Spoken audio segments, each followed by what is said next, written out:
شروع کرتا ہوں اللہ کے نام سے جو نہایت رحم کرنے والا اور مہربان ہے۔ درود ہو حضرت محمد مصطفیٰ صلی اللہ علیہ وآلہ وسلم اور ان کی آل پاک علیہ السلام پر۔ استقبال ماہ اعضا کے عنوان سے آپ لوگوں کے درمیان پیش ہوا ہوں۔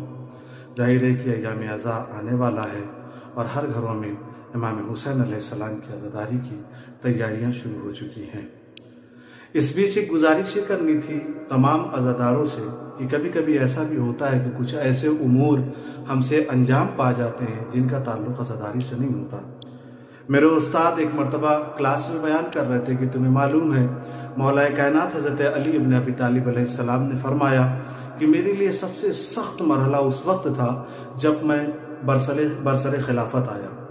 کیونکہ اس وقت اس معاشرے کا یہ حال ہو چکا تھا کہ لوگ غیر اسلامی کام کو اسلامی کام سمجھ کر انجام دے رہے تھے۔ اسے صاف کرنا، لوگوں کو یہ سمجھانا کہ یہ جو تم اسلامی کام سمجھ کے انجام دے رہے ہو یہ اسلامی کام نہیں ہے، اس کا اسلام سے کوئی تعلق نہیں ہے، اس کو صاف کرنا مولا کائنات کے لیے بہت بہت مشکلوں کا سامنا کرنا پڑا۔ میں ایک روز سوچ رہا تھا کہ کہیں ایسا تو نہیں کہ آج یہی کام ہمیں عزاداری میں کرنے کی ضرورت ہے، اور اگر ہے تو یقیناً یہ بہت مشکل کام ہے۔ مثلا امام حسین علیہ السلام کا قافلہ جب کربلا کی طرف روانہ تھا تو جب وہ جنگلوں سے گزرتے تھے، سنسان راہوں سے گزرتے تھے تو ان کے گھوڑوں کی اور ان کے ناقوں کی رفتار تیز ہوا کرتی تھی، لیکن جب وہ کسی آبادی کی جگہ سے گزرتے تھے تو اپنے ساتھیوں سے کہتے تھے اپنی سواریوں کی رفتار کو کم کر لو، سلو کر لو۔ مولا کیا وجہ ہے، ہم نکل جائیں گے، اس سے لوگوں کو کیا تکلیف ہونے والی ہے۔ مولا کو اتنا خیال تھا کہ کہیں ایسا نہ ہو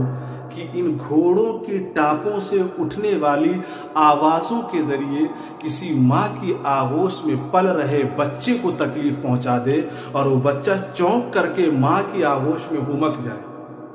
یعنی کہ امام حسین علیہ السلام اتنا خیال رکھتے تھے کہ ان کے سفر کے ذریعے بھی کسی کو تکلیف نہ ہو، لیکن پھر اسی امام حسین علیہ السلام کے نام پر اگر ہم ان کے نوحے کی شکل میں، ان کی مجلسوں کی شکل میں اگر ہم ڈی جے لگائیں اور ڈی جے میں نوحے پڑھے جائیں، یہاں تک کہ اس طرح سے پڑھے جائیں، میں نے خود فیس کیا ہے، ڈی جے اس طرح سے بج رہا ہے اور اس میں نوحے، اور آج کل کے نوحے تو آپ لوگ جانتے ہی ہیں الحمدللہ ایسے ریمکس والے نوحے ہوتے ہیں کہ ڈی جے کی گھمک اس پہ اتنی تیز ہوتی ہے کہ کانوں پہ ہاتھ رکھنے کی ضرورت پڑ جاتی ہے۔ خدارا میں آپ لوگوں سے گزارش کرتا ہوں ڈی جے کا استعمال نہ کریں، اس سے لوگوں کو تکلیف ہوتی ہے۔ ایک تو آپ اپنے ذریعے کسی کو تکلیف دیں، یہی گناہ ہے،